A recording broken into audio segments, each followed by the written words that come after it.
tous. Alors aujourd'hui, on va voir une chita du SMAG qui est reprise par certains Rishonim, donc le Sefer Mitzvot Gadol, qui va dire que la mitzvah de Timchei Zecher Amalek, elle est au temps du Mashiach. Alors allons-y.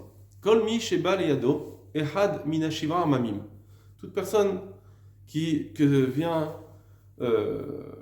vers lui un des 7 peuples. Alors, les 7 peuples qui étaient au temps de... Quand on était en Eretz Israël, il y avait 7 peuples qui étaient idolâtres, très rachats, que Hachem il a dit qu'il faut les détruire, que s'ils viennent, il faut les tuer, il faut leur faire la guerre. Achiti, Vagershiv, etc. Donc le Chiti, le Geriashi, le Périzi, etc. Lo argo, s'il ne le tue pas, Over Belo Tarasé, il transgresse un interdit de ne pas le tuer, de le tuer. Donc là, en fait, ça c'est les lavines, d'accord. Dans le SMAG, c'est un livre qui est composé de mitzvot positives, mitzvot négatives. Là, on va voir 2 mitzvot négatives. Donc c'est un interdit de ne pas le tuer. Be'ot Israël, shortim be'eretz Israël. Cette mitzvah, elle était quand les Bnei Israël, ils étaient à l'époque où il y avait, c'était avant l'exil, où ils étaient encore en Eretz Israël. À ce moment-là, il y avait donc les 7 peuples environnants à laquelle il fallait faire la guerre. Que chez Nema, comme c'est marqué dans Dvarim, lo techaye kol neshama, ne laisse pas vivre aucun être. D'accord ? Il fallait tuer ces peuples. C'était des gens qui étaient très rachats, idolâtres, ils tuaient les enfants, etc. Vekvar nimcha zecha mitachat hashamaim. Or, on sait que, en la réalité, c'est que leur souvenir est déjà effacé de sous le ciel. Ça veut dire qu'ils ont déjà été anéantis. Ils n'existent plus. Ces peuples n'existent plus. Keshem shenimcha shivra tamamim. De la même façon qu'on doit être shenimchek, de la même façon qu'il faut anéantir ces 7 peuples, car nistavu Israël limchot et zecher Amalek. De la même façon, les Bnei Israël ils ont eu l'ordre d'effacer le souvenir d'Amalek. Donc pareil, on a l'interdit de le laisser. Chez Neymar, comme c'est marqué, Timchei zecher Amalek mitachat hashamayim lo tishkar. Comme c'est marqué, efface le souvenir d'Amalek. Ou beshte mitzvot elou. Et dans ces 2 mitzvot, il y a gam yesh mitzvot assez. Dans ces 2 mitzvot, c'est interdit de ne pas laisser vivre ces peuples. Il y a aussi 2 mitzvot positives qui sont Kachal Birnou et Sefer Mitzvot assez, comme on va le voir dans le mitzvot, le Sefer Mitzvot assez, donc on va le voir plus tard, juste après cela. Pour les mitzvot positives. Mitzvazo enano egat elel al-mamot ha-Mashiach. Et maintenant, il nous dit, cette mitzvah, elle n'est que au temps de l'époque du Mashiach. Quand il y aura le Mashiach, on aura la mitzvah d'effacer le nom d'Amalek. Alors maintenant, il faut comprendre cela, d'accord ? Il nous dit que cette mitzvah, elle est que au temps du Mashiach. Premièrement, comme on va le dire plus tard, on va le voir à la base, pourtant, au temps de Shaoul, donc le premier des rois d'Israël, qui était avec le prophète Shmuel, Shmuel dit à Shaoul, Hachem a dit, tu dois effacer le nom d'Amalek. Et d'ailleurs, il devait tuer tout le monde. Il a été destitué, Shaoul, parce qu'il n'a pas tué tout le monde, il a laissé le roi. Donc on voit qu'il y avait déjà cette mitzvah. Comment ça se fait que le SMAG il nous dit que non, la mitzvah elle est au temps du Mashiach. On est bien avant. Première question. Deuxième question qu'on pose, elle est la suivante. Regardez ce qu'il dit. Donc il dit l'achar kivush haaretz, c'est après avoir conquis la terre d'Eretz Israël, c'est là qu'il y avait la mitzvah d'effacer le nom d'Amalek. C'est pour ça que par exemple Yehoshua bin Nun, quand il a fait la guerre à Amalek, c'est marqué Vaya halosh Yehoshua, il a affaibli Amalek, il n'a pas tué entièrement, il n'avait pas la mitzvah de l'anéantir, c'est pas à ce moment-là, puisque Yehoshua n'avait pas encore acquis Eretz Israël complètement, c'est plus tard que la mitzvah tombe. Et alors maintenant le SMAG il nous ramène une preuve que c'est au temps du Mashiach. Regardez le pasuk qui ramène, le verset qui ramène pour dire la preuve. Chez Neymar, comme c'est marqué, Ve'aya banir Hashem Elokecha lecha mikol loivecha misaviv ba'aretz asher Hashem Elokecha notenecha nachala lerishta timchei zecher Amalek mitachat hashamayim. Donc c'est la parashat Zachor qui nous dit, et voilà, quand Hashem va te libérer de tous tes ennemis autour de toi, que sur cette terre qu'Hachem te donne en tant qu'héritage. Or ça, ce pasouk là, il concerne quoi ? Quelle période ? Il concerne la période de quand on est rentré en Israël avec Yehoshua, que finalement ils ont fait les guerres, ils ont réussi à être kovesh. Il y a eu le kivush Eretz Israël, de conquérir Israël, ça a déjà été fait. Qu'on a eu les ennemis, comme on a dit plus haut, que les ennemis ont été anéantis, les 7 peuples ont été anéantis, ça y est, il n'y a plus de problème. Avant la destruction du Beth Amikdash peut-être, mais il n'y avait plus les problèmes. Du coup, il nous ramène une preuve d'un pasouk, où il nous dit, ça y est, quand on aura enfin Eretz Israël complètement, on sera complètement libéré, à ce moment-là, il y aura Timchet Amalek. Mais ce pasouk-là, il parle de la période déjà d'avant, quand on était en Eretz Israël avant, pas au temps du Mashiach apparemment. Ok. Alors quelqu'un m'a donné une réponse, quelqu'un avec qui j'étudie, il me dit quelque chose d'intéressant. Il dit comme ça, en réalité, c'est vrai que dans le pasouk, Timchet Amalek, c'est marqué que tu dois effacer le souvenir d'Amalek, tu dois le faire dès que tu as conquis la terre. Et bien, mais c'est ce que Shaoul avait comme mitzvah. Seulement ici, le Sefer Mitzvot, peut-être qu'on peut dire que ce Sefer Mitzvot ici nous dit la mitzvah telle qu'elle est en son temps et dans notre période à nous, c'est-à-dire après l'exil du Beth Amikdash où on n'est plus sur nos terres. On va devoir reconquérir Israël, qu'on n'aura plus le problème avec nos ennemis, et que donc c'est cette période elle est celle du Mashiach, où le Mashiach il va réussir à nous faire une terre où on est en paix de tous nos ennemis. Et du coup, effectivement, il nous dit, maintenant, puisque la mitzvah de Mitriat Amalek, elle n'est que quand on est dans une situation où la terre d'Eretz Israël, elle n'a plus d'ennemis, c'est là qu'on doit faire Timchet Zecher Amalek. Alors, c'est pas maintenant. Maintenant, on n'a pas cette chance-là. On doit attendre Melech HaMashiach. Donc, il y avait 2 périodes. Ou la première période, on avait déjà conquis Eretz Israël après Yoshua. Ou bien, maintenant qu'on est en exil, il faut attendre Melech HaMashiach. Et c'est ça qui nous dit le Smag, en fait. Le Smag nous dit qu'effectivement, cette mitzvah ne peut plus être accomplie que quand il y aura le Mashiach. Ça y est, elle est passée. La mitzvah de Meriat Amalek, elle est passée. On aurait dû la faire au temps de Shaoul, on ne l'a pas faite. Et maintenant, il faut attendre Mashiach. Peut-être c'est une réponse. Peut-être qu'en soi, c'est une réponse. On continue dans le Smag. Le Smag, il donne maintenant une mitzvah positive. Parce que je vous rappelle que là, on voit Zachor, pas juste Zoltim Prezer Amalek. C'est quoi la mitzvah de Zachor? J'étais mitzvot assez Nimrod et Zaro. Il y a 2 mitzvot positives. Premièrement, Nimrod et Zaro chez l'Amalek, d'effacer le nom d'Amalek, ou la Hamid, Lahem, Meler, et de mettre un roi au Israël. Il y a 2 mitzvot. Au Keshem, chez mitzvot assez. Alors, ça, c'est premièrement. Et deuxièmement, au Keshem, chez mitzvot assez Nimrod et Zaro chez l'Amalek, de la même façon qu'il y a une mitzvah d'effacer le nom. De la même façon qu'il y a une mitzvah d'effacer le nom d'Amalek, car mitzvah tassé l'iskor tamid ma'asav.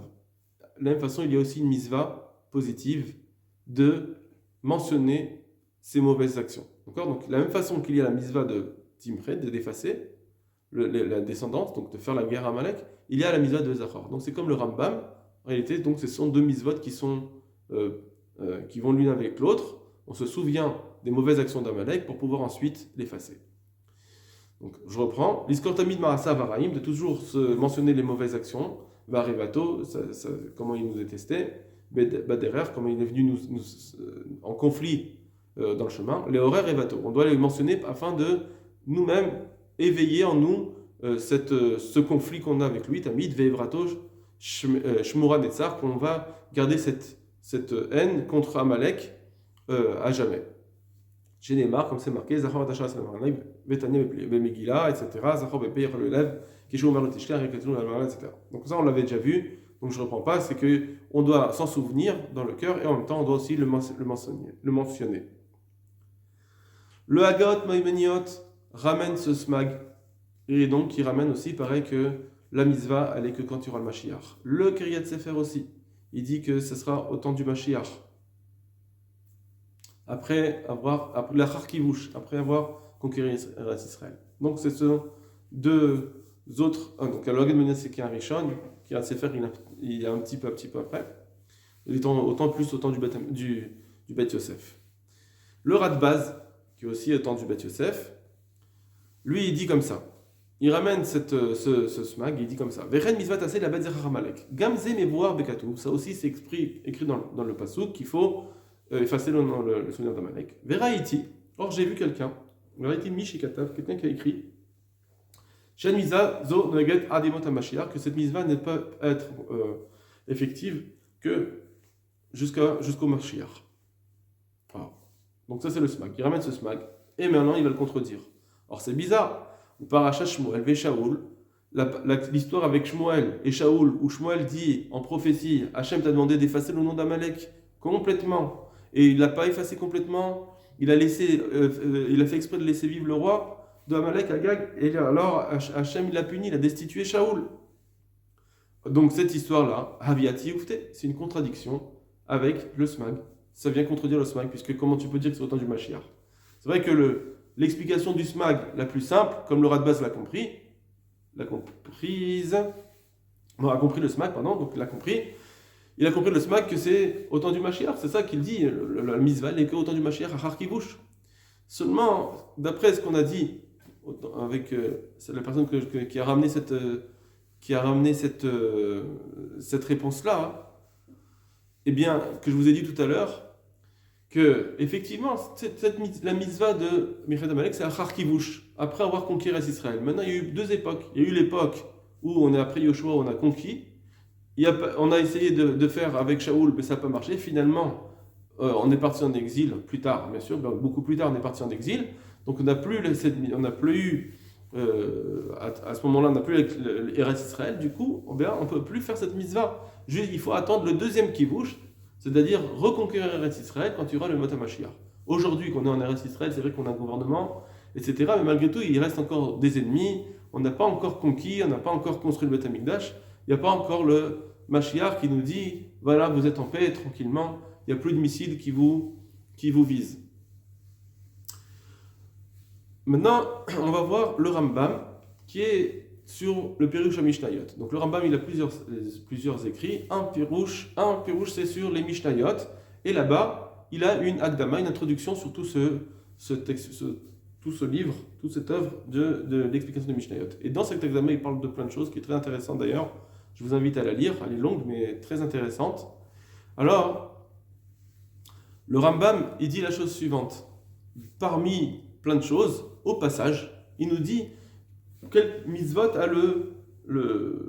quel mitzvot un prophète doit avoir. Donc le prophète doit donner des ordres qui sont de la Torah, des mitzvot, il doit dire qu'il faudra préserver les mitzvot, et aussi veiller de savet sivouim. Donc le prophète doit donner des ordres, veiller zirozarot, mettre en garde quand on fait des choses pas bien. Chez l'Oberniané Adat, même si c'est des choses qui ne sont pas forcément de la religion. Ça veut dire que ce n'est pas une mitzvah citée dans la Torah. Il y a des choses bien qu'il faut faire, mais qui ne sont pas citées dans la Torah. Et donc, le prophète doit nous les dire. Donc, ce n'est pas des choses de la Torah. Comme par exemple, Kegon, chez Omer, il dira « Il a hamou alir plonit ». Vous devez faire la guerre sur cette ville, au Maplonit, ou sur cette nation, Arshav. Quelque chose qui n'est pas forcément écrit dans la Torah, ce n'est pas une mitzvah écrite dans la Torah, mais parfois, on voit qu'il y a un besoin de faire la guerre contre ce pays.